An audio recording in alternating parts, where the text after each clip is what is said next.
تاکید کے میننگ میں آتا ہے، یعنی اس کام میں جو آگے کام بتایا جا رہا ہے اس کی تاکید کی جا رہی ہے، اس کے کرنے میں کوئی شک نہیں ہے، کوئی شبہ نہیں ہے، یقینی بات بتائی جا رہی ہے۔ پہلے اللہ اور اس کے فرشتوں کا کام بتایا جا رہا ہے، اس کے بعد حکم دیا جا رہا ہے کہ وہ کام جو آپ نے کرنا ہے، تمام مومنوں نے، تمام مسلمانوں نے، وہ اس سے پہلے اللہ اور اس کے فرشتے ہی وہ کام کر رہے ہیں۔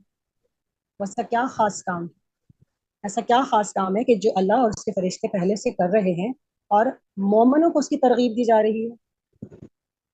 اب اس آیت میں مسلمانوں کو یہ حکم دینا تھا کہ رسول اللہ صلی اللہ علیہ وآلہ وسلم پر صلاۃ و سلام بھیجیں، لیکن بیان کرنے کا طریقہ یہ کہ پہلے حق تعالیٰ نے خود اپنا اور اپنے فرشتوں کا رسول اللہ صلی اللہ علیہ وآلہ وسلم کے لیے عمل صلاۃ کا ذکر فرمایا، اس کے بعد عام مومنین کو اس کا حکم دیا ہے، جس میں آپ صلی اللہ علیہ وآلہ وسلم کی شرف اور عظمت کو اتنا بلند فرما دیا کہ رسول اللہ صلی اللہ علیہ وآلہ وسلم کی شان میں جس کام کا حکم مسلمانوں کو دیا جاتا ہے وہ کام ایسا ہے کہ خود اللہ کی ذات رب العالمین رب دو جہاں اور اس کے فرشتے بھی وہ کام کرتے ہیں۔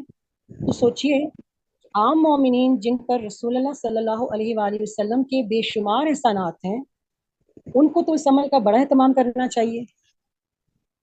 دوسرا، اس درود السلام سے یہ بھی فائدہ ہے کہ جو درود السلام بھیجنے والے مسلمانوں، جو مسلمان ہیں، جو مومن یہ کام کریں گے، اللہ اس کے رسول پر، جو اللہ رسول صلی اللہ علیہ وسلم پر درود بھیجیں گے، ان کی ایک بڑی فضیلت یہ ثابت ہو رہی ہے کہ اللہ تعالیٰ نے ان کو اس کام میں شریک فرما لیا جو کام خود اللہ تعالیٰ بھی کرتے ہیں اور اس کے فرشتے۔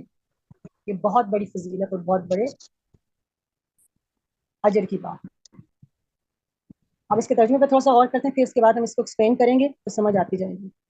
ان اللہ، بے شک اللہ، و ملائکتہ، اور اس کے فرشتے کیا کرتے ہیں، کیا خاص کام کرتے ہیں؟ یصلون، درود بھیجتے ہیں، کس پر؟ علی النبی، نبی صلی اللہ علیہ وآلہ وسلم، یعنی بتا دیا کہ پہلے اللہ اور اس کے فرشتے یہ کام کر رہے ہیں، اب آگے یا ایھا الذین آمنوا، یا ایھا الذین، حرف ندا، یعنی اعلان کیا جا رہا ہے، بتایا جا رہا ہے، سب کو نہیں کہا جا رہا، مخصوص طبقہ ہے۔ کون لوگ ہیں؟ ایمان والے، جن کے دل میں ایمان ہے، جن کے دل میں ایمان گھر کر گیا ہے، وہ کیا کریں؟ صلو علیہ، درود بھیجو ان پر، امر کا صیغہ ہے، حکم دیا جا رہا ہے، بھیجنا چاہیے، یہ نہیں کہا کہ بھیجنا چاہیے یا بھیجو یا نہ بھیجو مرضی، کام کرو۔ صلو علیہ وسلموا تسلیما، اور خوب سلام بھیجا۔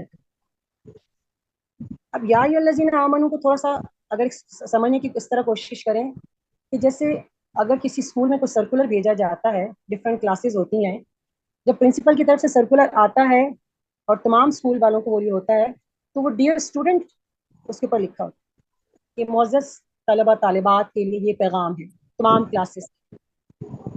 لیکن جب کسی ایک مخصوص کلاس کا تذکرہ ہوتا ہے یا کسی ایک مخصوص کلاس کو ایڈریس کرنا ہوتا ہے، کسی ایک کلاس کے لیے سرکولر بھیجنا ہوتا ہے تو اس کلاس کا نام مینشن کیا جاتا ہے، 9th کلاس، 10th کلاس یا جو بھی 8th کلاس۔ اب اس اسکول میں سے بے شمار 9th کلاسز ہو کے گزر چکی ہوتی ہیں، لیکن وہ جو سرکولر اس وقت بھیجا جاتا ہے وہ اس وقت کی جو موجودہ کلاس ہوتی ہے اسکول کے اندر، جو بچے جن کا ایڈمیشن ہوا ہوتا ہے وہ ان کے لیے وہ سرکولر ہوتا ہے، اور اس میں جو بھی احکامات ہوتے ہیں وہ جو 9th کلاس ہے یا 10th کلاس ہے، جس کلاس کو بھی ایڈریس کیا جاتا ہے، وہ پابند ہوتی ہے کہ وہ کلاس ان احکامات پر عمل کرے۔ اس سے مراد وہ تمام 9th کلاس نہیں جو گزر چکی ہیں، جو پاس ہو کے اسکول کو یا کالج کو چھوڑ چکی ہیں، وہ اس کلاس سے مخاطب ہے جو اس وقت موجود۔ قرآن کے بارے میں ہمارا ایمان یہ ہے کہ قرآن ایک زندہ کتاب ہے، زندہ لوگوں کے لیے ہے، زندہ لوگوں سے بات کرتی ہے۔ تو یا ایھا الذین آمنوا کن سے مخاطب ہے؟ جو آج کے دور کے مسلمان ہیں، آج جو پریزنٹ ہیں، جو ایمان رکھتے ہیں، الحمدللہ ان میں آپ ہیں اور میں۔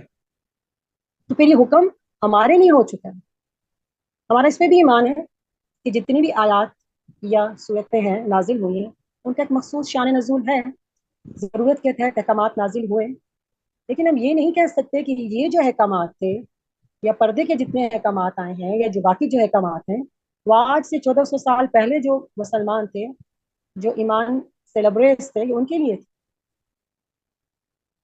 آج کی کتاب یہ ہم سے بات کر رہی ہے، مجھ سے بات کر رہی ہے، آپ سے بات کر رہی ہے.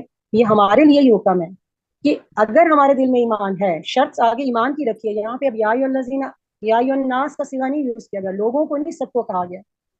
پوری کائنات میں سے چن کے اللہ تعالیٰ نے، اور یہ بڑی محبت کی بات ہے، یعنی رب کو ان سے محبت ہے جن کو اس سے محبت، اور اس کا تقاضا ایمان ہے.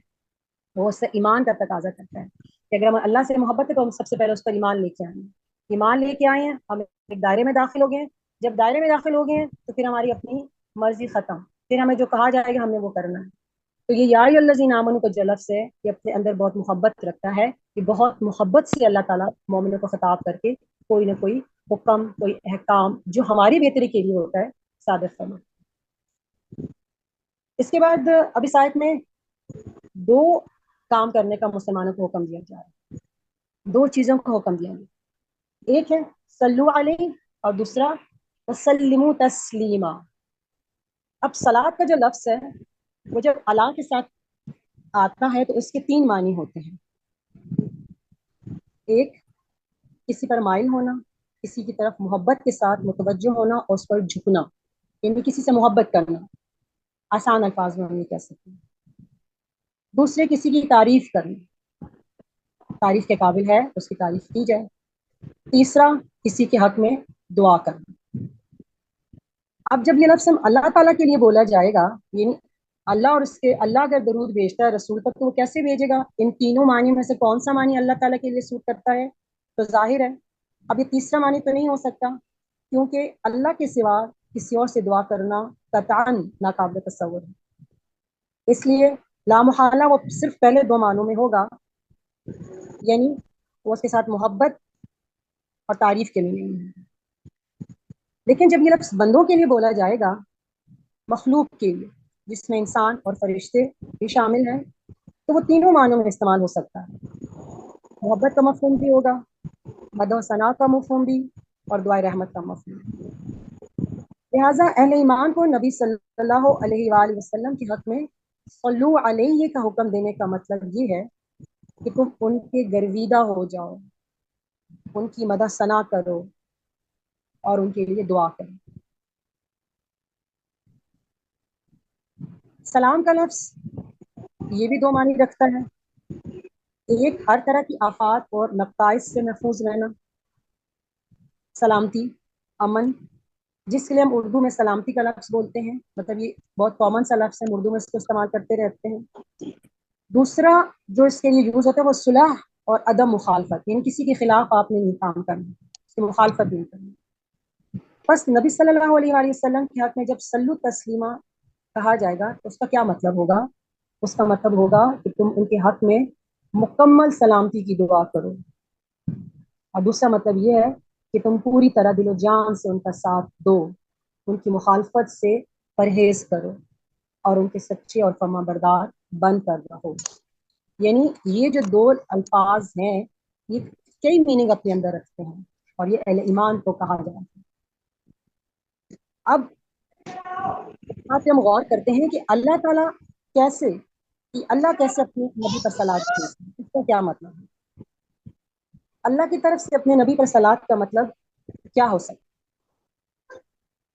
اللہ کی طرف سے اپنے نبی پر صلات کا مطلب یہ ہے کہ وہ آپ پر بے حد مہربان ہے، وہ آپ صلی اللہ علیہ وسلم کی تعریف فرماتا ہے، آپ صلی اللہ علیہ وآلہ وسلم کے کام میں برکت دیتا ہے، آپ صلی اللہ علیہ وآلہ وسلم کا نام بلند کرتا ہے، اور آپ صلی اللہ علیہ وآلہ وسلم پر اپنی رحمتوں کی بارش فرماتا ہے.